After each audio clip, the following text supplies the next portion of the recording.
Okay, if your eyes are not yet open, please open up your eyes.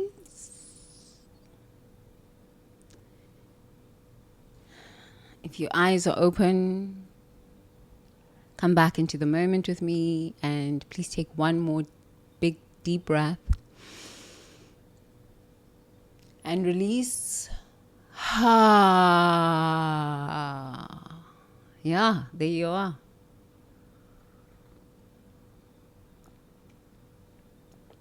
Good morning. I apologize for being a little scattered this morning. Scattered. It's life. And late. I apologize. Please forgive me. I love you and thank you. Shall we read? How are you? Sawubona, creative visionary. How are you? I hope all is well. Okay, our theme for this week. What is our theme for this week? Why you're dimming your light and how it's destroying everything. Oh, this theme.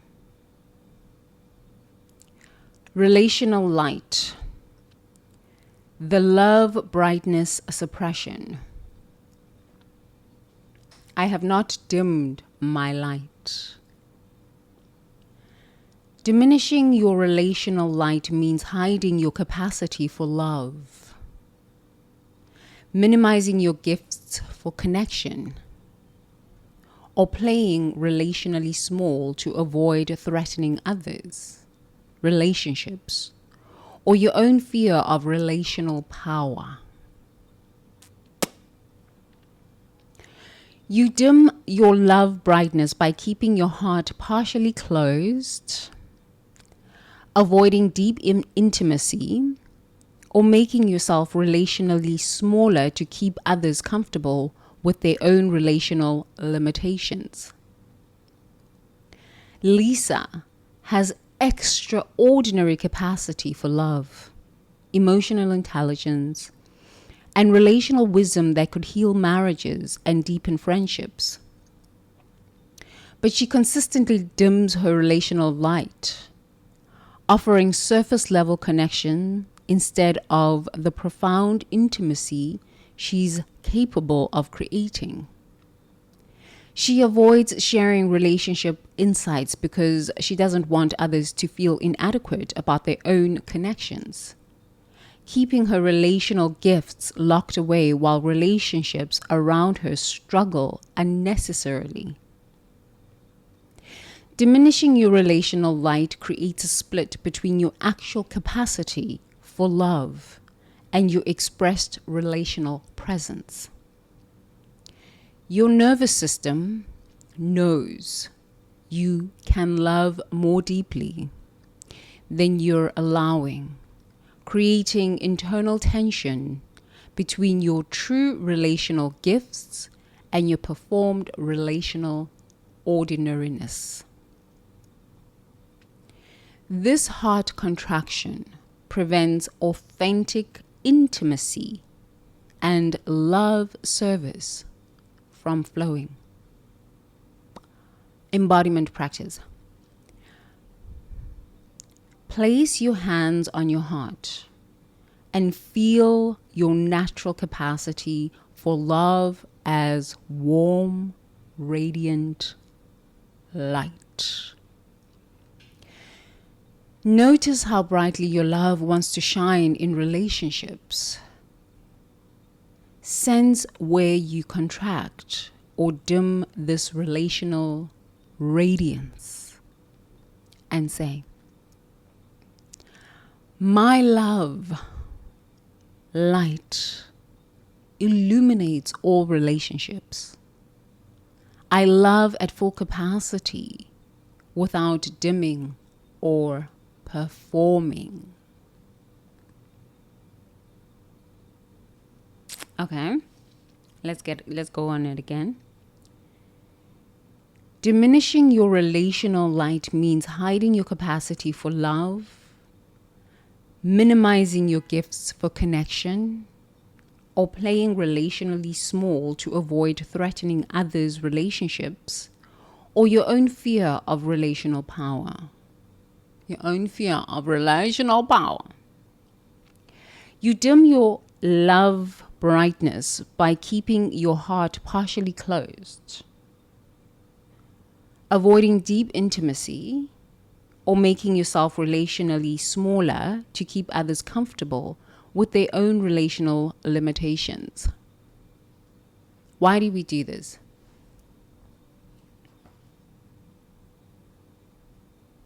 You dim your love brightness by keeping your heart partially closed. Why would you want to keep your heart partially closed?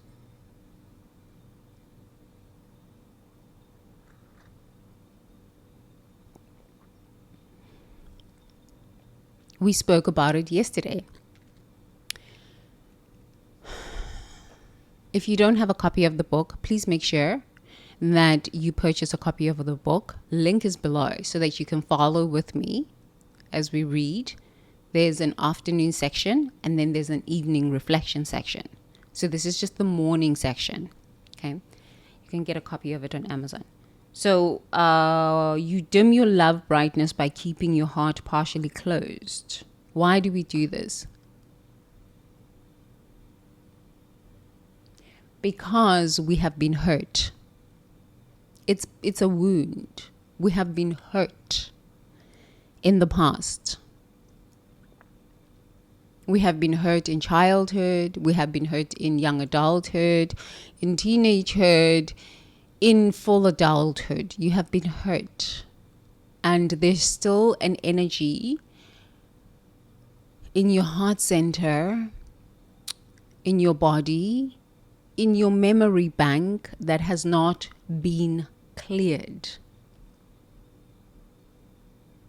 And usually this comes from when we have not loved ourselves enough or understood love, and therefore we go outside to find love. This is where the troubles begin. If you do not love yourself, how can you expect anybody to ever love you? It is an impossibility. If you do not validate yourself, how can you ever expect anybody to validate you? If you do not honor yourself, respect yourself, how do you expect anyone else to respect you?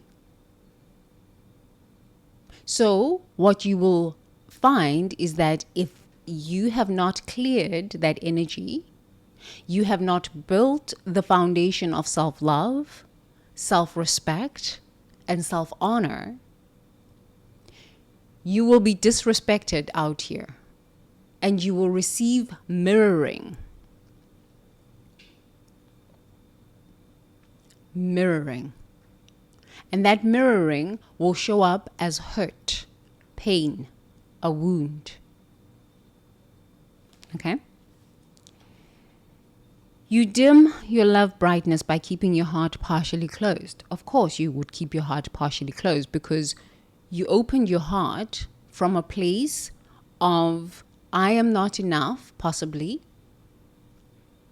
I am unlovable, possibly, from programming you might have received at home, or from programming you might have received from a previous relationship. So you went out into another relationship and you got hurt again. And so now you keep your heart partially closed. Okay? Avoiding deep intimacy or making yourself relationally smaller to keep others comfortable with their own relational limitations. I mean, I get it. We are 2-year-olds, 2 to 5-year-olds. Honestly, I'm really sticking to this. We are very young on this planet. Some of us are old souls. I was watching, I'm back now watching podcasts, which is something that I used to love doing. But for the past 3 years, I just stopped watching anybody's content. Well, not necessarily, but I just stopped watching podcasts and I just stopped watching people's content. I just needed to hear my own thoughts. I just needed to feel my own energy. So I've recently gotten back to watching podcasts, and I was laughing so much yesterday. I was like, oh my God, this is so much fun. But what I learned from that was that a lot of people here on planet Earth are at the beginning stages of the collapse. And they are now, I was watching this beautiful girl, Danielle Moody, and she's going on YouTube and Substack. She's truly going on at it. But I was like, wow, she's talking about things that I was talking about 10 years ago, 5 years ago. The consciousness, that's where consciousness is right now. I have the solutions for all of this. And I was like, truly consciousness is at 2 years old, 5 years old, max. I'm not saying her consciousness is there, because she's already talking about fake humans and her inability to tolerate fake anymore. And I was like, I was there 10 years. I was there 10 years ago. I just couldn't do it anymore. Right? But if you try to open your heart and have conversations with people who are still at fake, who are still at sleepiness, unconsciousness, the conversations that you're going to have with them, the wisdom that you're going to share with them is going to irritate them. It's going to wound them, because a lot of people are still living in asleepness. I finally understood it now. I was like, they are asleep. There's nothing you can do. They're asleep. They're asleep. It's taking the young people like the energy of collapse. Like that's why I'm not really will ever be in love with the Donald Trumps and the Elon Musks of this world. I won't ever be in love with them. However, I respect their ability to be authentic and just live in their truth. I am a nasty soul and I'm not going to hide it. You can't knock that. As much as we don't like what Donald Trump is doing because it is affecting the whole world, you can't knock his authenticity. He's like, I am a nasty human being. I am a racist pig. This is what I am. I am this. You can study me all day long. You can shame me, try to shame me all day long. You can analyze me all day long. You can do whatever you want. I don't care. I am just going to be who I am. I mean, that level of authenticity is boldness. Okay, it's for harm. But how many of us are that bold and that authentic for good, for humanity? Very few. This is why many of us who can see people's dysfunction, who can see the possibility for the future, who are truth tellers, who are visionaries, You speak and speak and speak and speak and speak and speak and speak and speak, and nobody hears you. So you leave human beings to their own dysfunction and their own ignorance until the pain is so much that they are crying. This is when you step in as a visionary. My dad used to say a lot, umuntu ongalaleli mina ngiyamyeka. Meaning, a person who doesn't listen, I just leave them there. Just watch them. The problem is these people create a lot of havoc and a lot of chaos. But that too is good. It is good. Why? As long as you as a visionary can take care of yourself through the chaos, can keep yourself equanimous through the chaos, the very chaos that they have created is the initiation that will get humanity and even the crazies, the ones that don't listen, to awaken. I've come to this now. I said, wow, I was speaking about these things 10 years ago when I first started taking 8 years ago, 12 years ago when I first started taking ayahuasca. I was speaking about these things. And it has taken 10 years, 12 years for people to go, no, this is a problem. I'm like, no, I saw this 12 years ago. But it wasn't fancy to talk about it. It was like, shh, be quiet. Be quiet. It's not real. It's your drugs that you're taking. You know, these drugs with the shamans. These people are not real.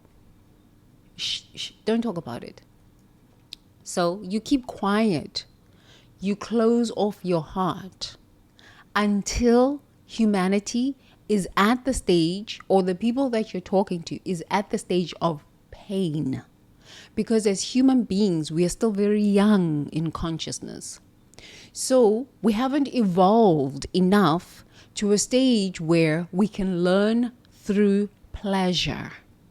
We need to learn through extreme pain.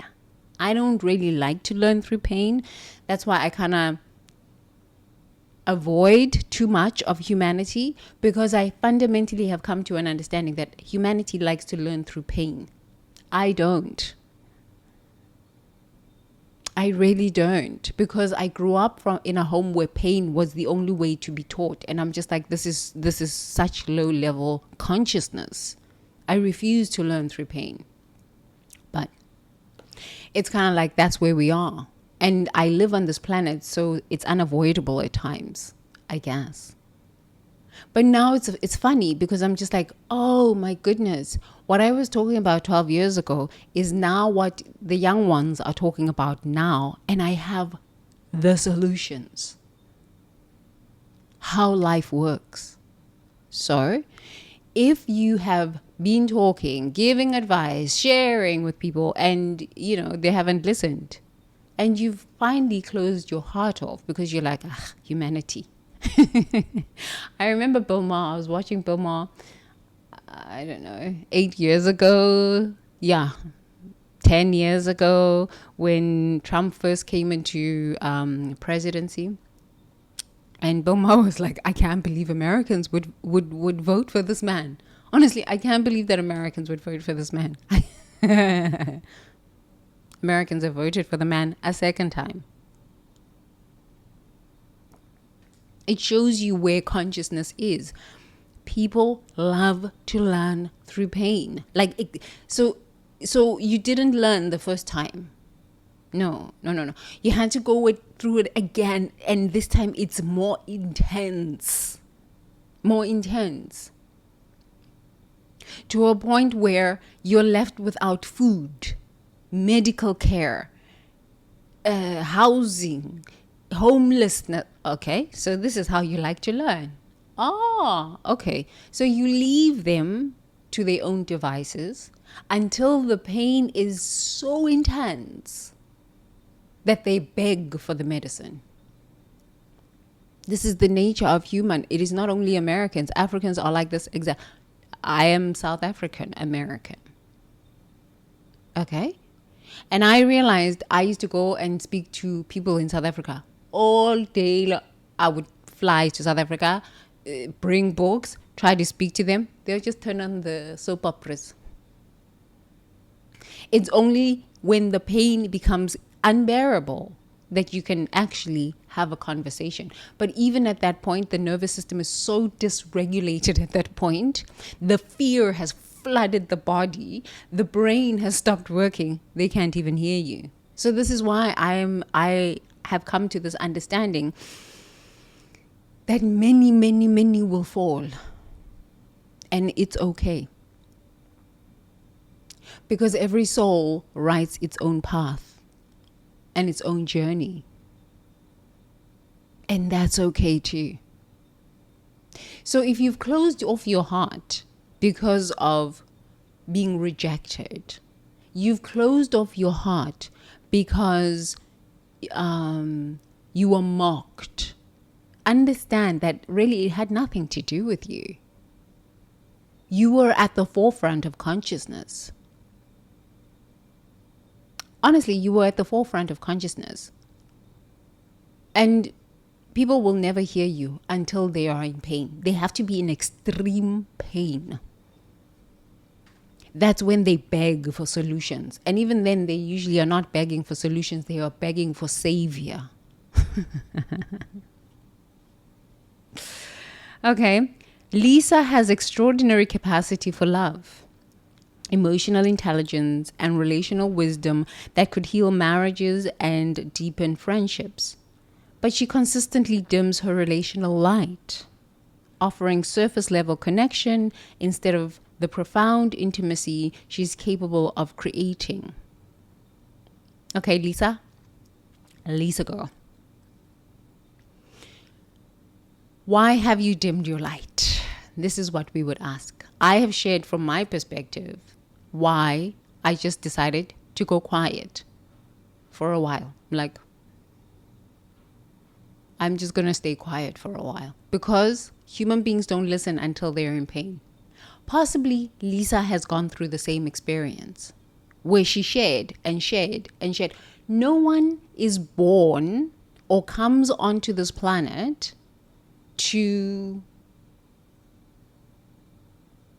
be greedy unless you were raised by parents who, had no emotional intelligence themselves, which a lot of us are raised by parents like that. We're not here to blame our parents. We're here to look at our own patterns, because even your parents, you chose these parents to teach you. I didn't choose my parents. You are a soul that has a body. You are very intelligent. You can choose the parents based on the life experience and the life's journey you are here to embody here on planet Earth. And if this is a very high level conversation, you're like, I chose my parents. Yes, you did. But how do you know that I chose my parents? How do you know that I chose my parents? Maybe it was just, no, you chose your parents.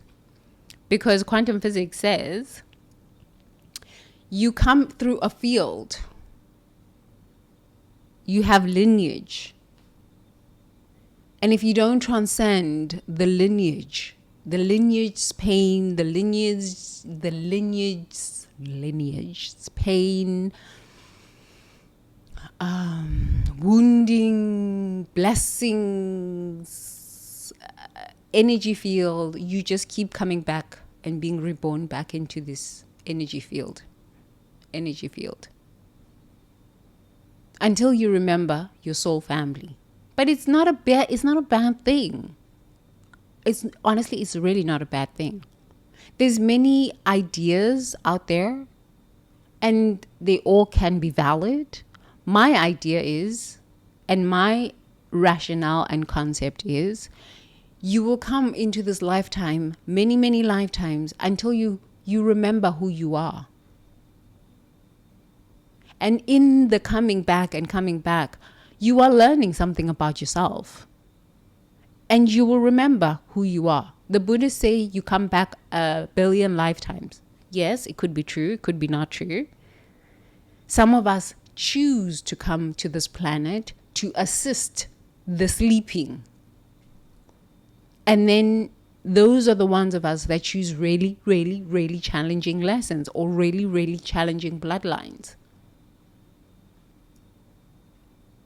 And so at that point, you've come into a very challenging bloodline with lots of problems, illnesses, abuses, and relationship problems, money problems, health problems, all sorts of problems, so that you can remember, this is an illusion. I am more than this. And then when you finish that, you help that lineage evolve from this ignorance. But they still have got to do their own work. It's not Jesus saving the lineage. It's being a mirror of what is possible for that lineage. So the reason why Lisa has extraordinary capacity for love, emotional intelligence, and relational wisdom that could heal marriages and deepen friendships.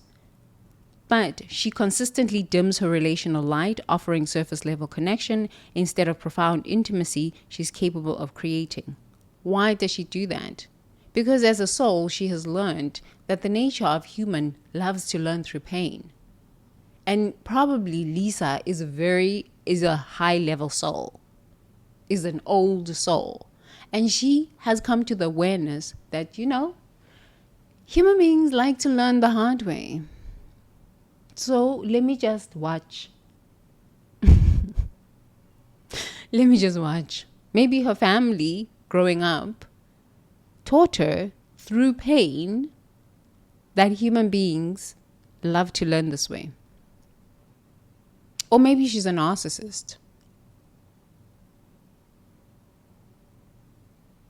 And she knows stuff. No, narcissists cannot. They are incapable of even sharing anything because they are dysfunctional in their relationships with themselves. I've just really looked at my own life and I was like, there was a lot of trauma there. We're not even looking at parallel lifetimes, which could be past lifetimes, present lifetimes, future lifetimes. We're not even looking at that. Just this lifetime that we are living in right now. It's usually wounding that limits you from shining brightly. And until you look at that wounding for yourself and say, okay, it is the wounding of watching or participating with my caregivers, my parents, my peer groups, my school groups, the teachers. We don't blame these people because they are living their own karmas and dharmas too. But it is the participation with humanity that has caused me to believe that I can be harmed and has created a story of victimhood, which sometimes is valid. It is valid. If you have been harmed repeatedly, then you have to say to yourself, okay, I keep showing up with love, with wisdom, with solutions. And these people do not want these solutions. So let me just leave these ones alone and go and find the ones that are ready, that the consciousness is ready. Because there are many realms. In the Bible, it says, my Father's house has many rooms, right? In my Father's house, there's many rooms. Something like this. There are many realms of consciousness here on planet Earth. There are some souls that live in demonic states of consciousness. It's just demonic. It's darkness. It's hell realms.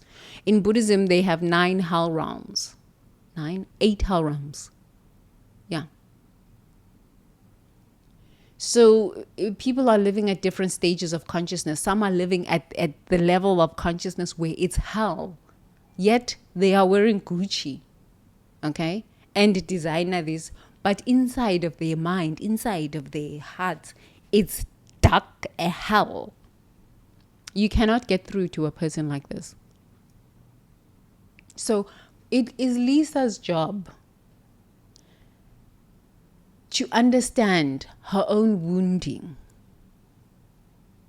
And as she understands her own wounding, she now then goes and finds people's consciousness who is evolved enough to hear her wisdom, to accept with love, respect, her wisdom on emotional intelligence and relational advice. It's her job.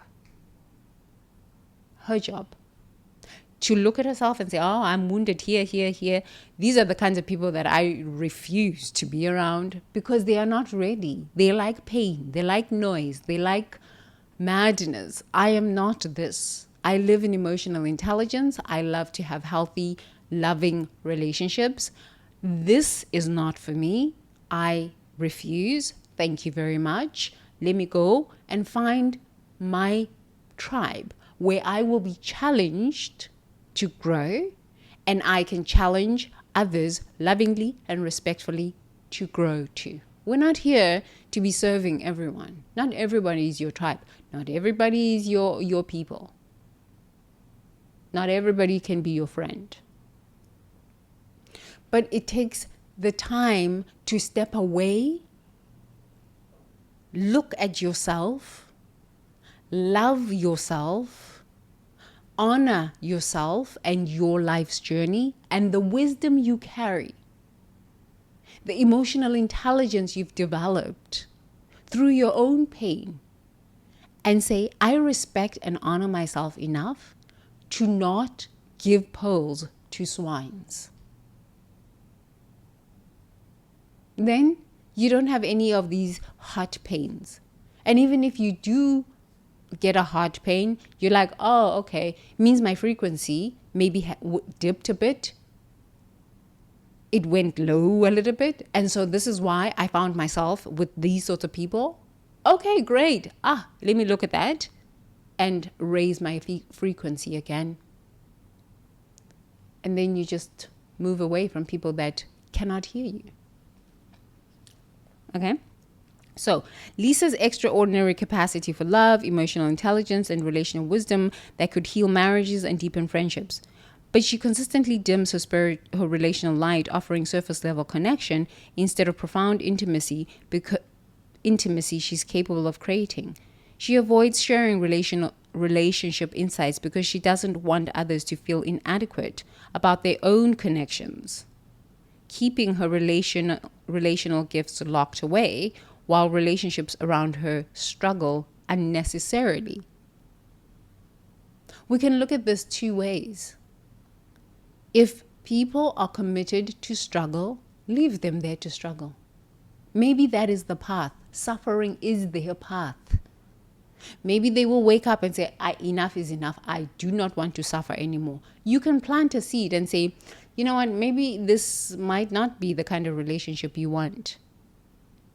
This is why I don't listen to girlfriends who want to talk about relationship problems and they're not actually doing anything about it. It's the same story over. I'd say, no, I don't care. Do something about it. Because once somebody decides, oh, I've got to do something about this, they are in their power at that moment.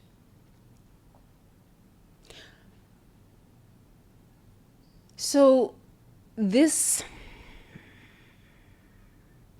keeping relational gifts locked away while I used to learn, I learned about speak to sell. Speak to sell.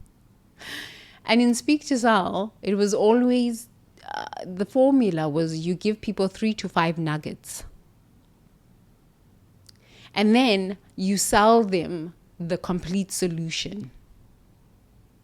I mean, it's a great, if you think about when you go to church, it's an hour and a half. You go to your synagogues, your mosques, and your temples, your places of prayer or whatever. They don't give you the full spiritual text. They give you 2 or 3 chapters. Those are seeds that can be planted. You plant a little bit of a seed, and if the person is capable of germinating that seed within their own consciousness, they will germinate and get on with it. If the person is incapable, you leave them there. You're not here to change people.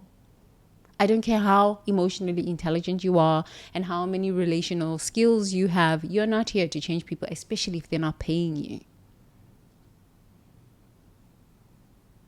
Because when there is money involved, people are more willing to do whatever it takes to get out of pain. This is what I've noticed about the nature of human. You give them just enough to open up their consciousness. And if they truly want to go deeper and get out of their pain, they will invest in their own upliftment. And if not, you just leave them there. Because they are at a stage of consciousness where they cannot even hear you. And that's fine. It has nothing to do with you. Your job is to go find people that can hear you, that are willing and open to hear what you've got to share. That means you need to step into a place of abundance within yourself. The abundance of opportunities to share your gifts. You have to step into the abundance that is inherent within you. And once you tap into that abundance, the abundance of opportunities to share your gifts with the world will start showing up. Before you tap into that abundance, you just keep hitting your head against a wall, and you keep talking to people who are committed to hell because you are in limitation yourself. So once I stepped into the frequency of abundance and it stabilized again in me, I started seeing all sorts of opportunities. I was like, there we are. Now humanity is talking about the collapse because human beings like to learn the very hard way. So Lisa, go.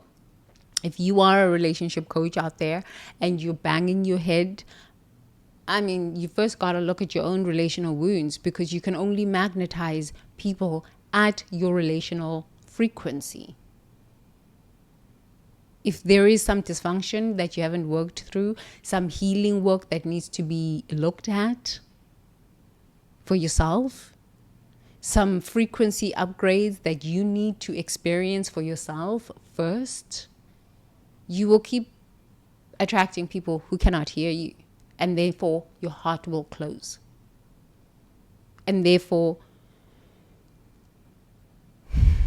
your gifts will not be shared. And that's okay too. When I think of myself, I understood all of this collapse thing 12 years ago. I saw it in my ayahuasca ceremonies, and I just kept taking more and more ayahuasca. And I kept seeing it. And then 2022, I was like to my husband, we need to get out of here. I'm not going to make it if we don't get out of here. And I've got a huge mission ahead of me. I need to let this medicine come through me clean. That took me to go and heal on a deeper level so I could feel the medicine and be able to go speak. I'm listening, and something comes through me that is clean. So I had to go and do my own inner work so that I could be at a vibrational level where I could be the medicine. I could be the solution. So when Trump started with Elon Musk this year, I was like, oh my God, here it begins. But I wasn't willing to get involved at the beginning stages because it's just panic. Now, it's like the pain has become deep enough now. It's like, okay, now the pain is starting to settle. Now people are starting to wake up, because I think human beings, we are so asleep something needs to shake us to the core.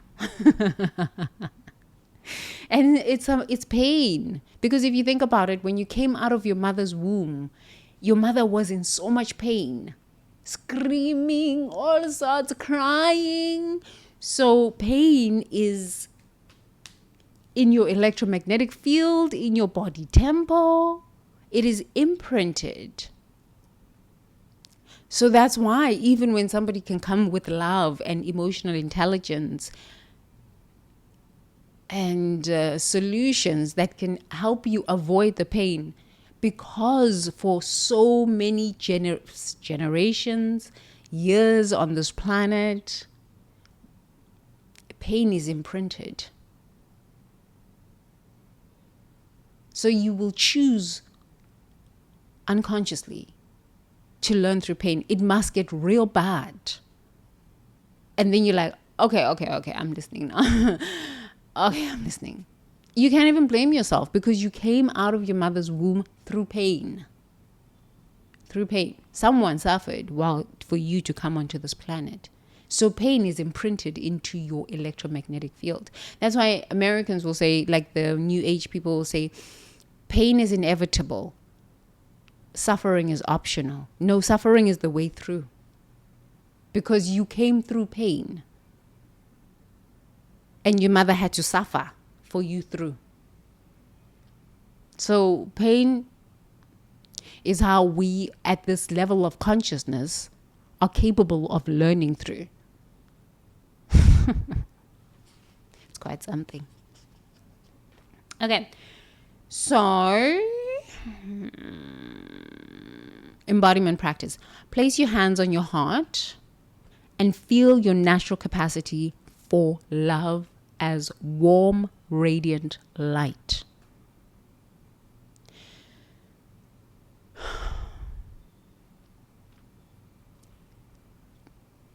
Yeah, okay. Notice how brightly your love wants to shine in relationships. Sense where you contract or dim this relational radiance. As you've noticed, as we've come on this journey, I'm always focusing on self. We can look at and analyze and dissect and talk about the billionaires, the Donald Trumps, the problems of the world. Yes, this is a fact. But the truth is, you are more than the problems of the world. You are more than the dysfunction of your lineage. You are more than the pain that you have come into this life experience with, because you are a soul with a body. A soul with a body. You are more than that. Your soul power is more powerful than any life experience that you might be living through. Hear me. Living through. Living through. And when you remember that you are a soul with a body, umoya. In Zulu we would say umoya. You are energy. You then remember that, okay, I chose to come into this life experience through pain. But honestly, I can transcend that pain, even if it is me sitting and suffering through that pain, so that I can figure out where I forgot, how I forgot truly what I am, the face of divinity. This is why in this book, this is psychology. It is spiritual, high-level psychology. Truly it is. Because we can look at the problems in the outside. We can look at other people's problems and look at other people's dysfunctions and look at how other people are victimizing us, are wounding us. But in the end, you've got to look at yourself and say, do I want to live like a victim for the rest of my life? Do I want to be oppressed by other people's decisions to accept my medicine or not accept my medicine? Do I want to be harmed by these people's inability to hear my message because they are emotionally unintelligent? Or do I want to be a part of imagining what the golden age looks like, feels like, tastes like, smells like, and hold that frequency and only that frequency? Yes, I can look at the facts. People's relationships are crumbling, marriages are crumbling, children are growing up in dysfunctional homes. These are the facts. But the truth is, I am more than these facts.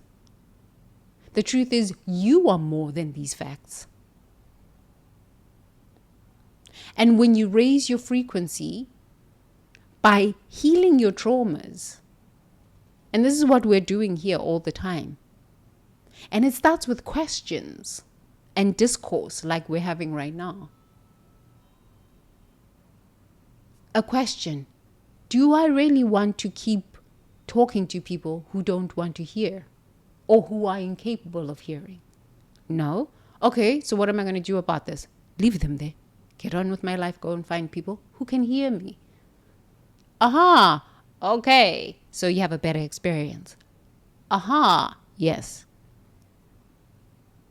Do I want to keep complaining about these problems of the world, or do I want to look at myself and walk my own path, and in walking my own path, figure out the solutions for myself? Because if I can figure out the solutions for myself, that means everybody who has nostrils and who is breathing here on planet Earth can benefit from these solutions. Yeah, maybe let me do that. Because we can talk about the problems and make so much money on YouTube talking about the problems. The problems will never go away. And the more we focus on the problems, the more the problems kind of accelerate, as we have been seeing this year all around the world. And, you know, this annihilation energy loves the fact that we talk about the problems all the time. And we're not focused on self and healing self. It loves it because it gives it more energy, more energy. AI, this Elon Musk, this Donald Trump, these, yes, they are a fact, but they are not the power. They are not the truth. You are the power. You are the truth. So what do you choose to give your energy to? Your own awareness? Your own emotional intelligence? Your own awakening? That becomes your power. Anything on the outside cannot have power over you unless you give it power over you. Yes, but you don't understand what I'm living through. I lived through apartheid. I understand, Americans, what you are living through. It's not like I don't understand. Elon Musk is a part of this. Peter Thiel is a part of this. They are South Africans, are they not? Yes. So I totally understand what you're living through. And as a South African American, I can share this with you. Focus on yourself. You can talk about them, but don't give them that much power. They're not that important. Give yourself more importance. Decide to love yourself more so that you can start looking at how you relate to yourself. Never mind relating to anybody else. Your bathing, your what, your lover, your what love thing. No. Relationship with thyself. Do I honor myself? Do I respect myself? Do I love myself? What does self-love even mean? We don't even have a definition of what self-love means. We don't even have many examples of what self-love means. So most people are just walking around on this planet. They don't even have a definition. Never mind a model. but a definition of what self-love is. They don't. Yet we are in relationships with other people. It makes no sense. But this is why I keep coming back to this. We are 2 to 5 years old on this planet, and we are having children with a 2 to 5 year old consciousness. It's quite something.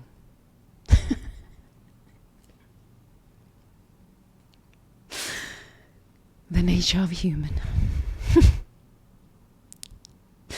So, sense where you contract or dim this relational radiance and say to yourself, my love light illuminates all my relationships, beginning with my relationship with self. Yes?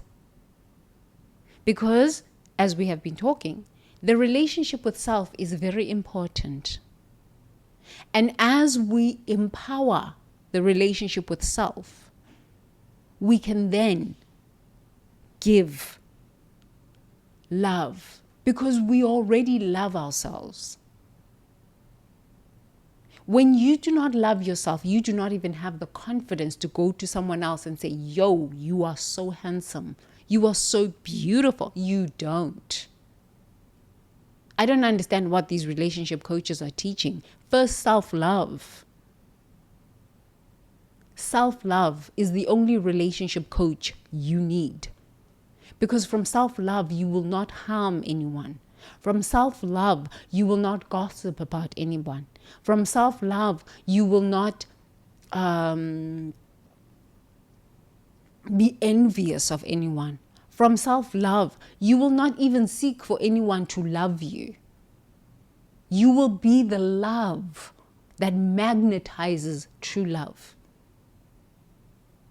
So if your relationship coach is not teaching you about self-love and they're teaching you about, oh, we need to be in relationships because we want to feel seen and heard and loved, they are leading you astray. You need to first see yourself, first love yourself, first honor and respect yourself so that you can bring this to a relationship. Anything else is an illusion. It is a fantasy. It is a delusion. It's a lie that is going to create a lot of confusion and devastating consequences. And this is why we are in the relationship problems we are in here on planet Earth. This is why. Because we hate ourselves. We don't understand ourselves. We don't even respect ourselves. But how is it your fault? But it is your responsibility. Start with self-love. Please, let's stop hugging each other, trying to be in relationships with each other because, oh, there's a loneliness epidemic. It's not a loneliness epidemic. It's an opportunity for you to just start looking at yourself and start loving yourself and start being with yourself. It's a good thing. It's not loneliness. No, it's not loneliness. I've spent 14 months on my own. And I've had so much fun because I'm back to myself. So there's no such thing as a loneliness epidemic. There's no such thing. It is time for introspection. It's an introspection opportunity. How about we change this from sadness, loneliness epidemic to introspection opportunity? Yes, let's do this. Introspection opportunity, because I look at the things on the YouTubes and I've coached a lot of people in relationships and I'm just like, you hate yourself and you think that this person's going to love you? No, it doesn't work like that. Never this, never that. Never this, never that. Yes, this is what my dad used to say. Never this, never that. Humanity is at a point of very low consciousness, and yet we want others to love us. I'm sorry, how about you love yourself? You don't respect me. No, how about you respect yourself? First, start by respecting yourself. You don't honor me. Okay, no, how about you start honoring yourself? If you respect yourself, you love yourself, you honor yourself, you will not be around people who do not honor you, who do not respect you. You won't. Your energy will not magnetize those sorts of people. And even if they try, you're just going to walk away from them because there's nothing to even talk about with people like this. Truth. You'll avoid a lot of bad relationships. I've been sitting with myself on this, and I realized that I still have very amazing friends. It was a few bad rotten apples, and wow, and you know, when you let your vibration sink just for a little bit, it gets real bad real fast. Real bad real fast. And it could just be in the family dynamic where you haven't healed completely. But in your friendships, you have really respectful, loving relationships. And this dynamic, if you don't close off this field and transcend the pains and the lies and the stories, these people from this dynamic, this field, will come and contaminate everything in your life. They will contaminate everything. I was watching Oprah yesterday a little bit, 10 minutes. If it was even 7 minutes. And they're like, there is no contact rise. I'm like, good, it's about time. It's about time. It's like, cut them off. Leave them there. Transcend this pain. Transcend estrangement. They were talking about estrangement. Transcend. There's no such thing as a loneliness epidemic. It is an introspection opportunity. If you are no contact, you are estranged, you are a visionary. You are ahead of the curve. Honestly, you're a visionary. You're ahead of the curve. I have been estranged from my family for 8 years. It's like the peace.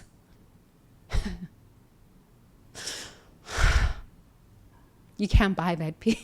There's no amount of money. So I was like, wow, I'm ahead of the curve. Damn, man, I'm good at this. 8 years. 8 years. So if you're estranged from your family, let me tell you something, Bubakere. You are ahead of the curve. You are a visionary. You are like, no, my peace is more important. No, thank you. My peace is more important. Continue forward. Just find your tribe. You can come here to Future Gen Leaders. I swear to you, find your tribe. Keep pushing forward. Live in introspection instead of trying to find your boo thing, your bae things. No. Here's what, let me share with you. Big Sister Tembi, let me share with you something. If you're estranged from your family, it is the perfect time to introspect, because now you can transcend these karmas and these dramas and these wounds. You are the cycle breaker. You are the generational curse breaker, as the black people would say. You are the visionary of your family. You are the chosen one. Leave them behind there. Cut them off. No contact. Move forward. I can tell you the peace. It's been 8 years. I'm like, never again. I won't. No, thank you. Yes. If you're estranged, don't feel bad about it. Don't feel shame. You are the one moving forward. You are the visionary. You are the trailblazer. Don't look back. Keep that no contact. Okay? But in that time, don't go around trying to find relationships. This has nothing to do with you. Your main mission is introspection. It is time for you to look at the introspection, the patterns you learned from your family, the dysfunction, all sorts of the stuff. And look at it and say, oh my goodness, I got to look at myself now. If you have the confidence and the guts to cut off your family, nah, man, you have like insane amounts of emotional intelligence, which many people here on planet Earth have zero. Common sense is not common on this planet. It's not common on this planet. Emotional intelligence, we're still at like minus 50 or something like this. Zero. Minus 50. It's not common. Okay? So if you have the common sense to cut them off and you've been no contact a year plus. I've been 8 years. I won't look back. No, I won't. I'm forward. Backwards, never. Forward. Yes. Introspection. Get on with that introspection. Look, break the cycles, the relational cycles of dysfunction. Look at yourself. It's not time for you to now go find other family, boo things, bay things, other. No. Introspection opportunity for you to look at yourself. Because honestly, if you can break those cycles, it means you never have to be reborn in this dysfunction ever again. Yes. Even if you don't believe in reincarnation, just look at quantum physics. God does not die. Energy cannot be created nor destroyed. So if you don't break these cycles, you might have to come back. But if you are functioning at that level where you're now like, nope, no contact, you're probably an old soul. You're probably an old soul. And maybe this is your last lifetime on this planet. Maybe. Yeah, something like this. You're probably an old soul. I think these young souls, these new souls, they are the ones that will stay in dysfunction because they haven't learned, they haven't kind of like woken up in their brains. But old souls, we've been doing this for a long time. We understand dysfunction ain't for me. Sorry, not sorry. I don't care. Not my problem. Not my frequency, not my fate. Yes. Now it's a thing. We're talking about it on Oprah. I'm like, I got the solutions for this and the community for estranged people. Come, you sit here, we work together. You know what I'm saying? This is the time now, because you don't go around finding boo things and bay things. Because 8 years ago, when I got rid of my family, I was like, thank God. Now I can just figure out what the patterns were so that I never get reborn into these people's dysfunction ever again. No, thank you. Unless I choose to come back on this planet. If I choose to come back on this planet, I'm going to come back with lovely souls, not these people. No, thank you. No, thank you. If you're estranged, you are ahead of the curve. Keep moving forward. Come. Let's do introspection opportunity. You can do your introspection here. Keep moving forward. Do not look back. If they call, don't never answer. Just forward you go. Forward you go. Come, we'll do introspection here. Break the cycle so that you never have to return. Okay? It's an amazing opportunity to have that level of courage and that level of emotional intelligence. It's an amazing opportunity. It's a powerful opportunity that your ancestors have given you. Just stay, no contact. Work on yourself. Introspect, reflect, heal. It's not time to go find other family members or any of this stuff. It's time to heal. Introspect. Okay, great.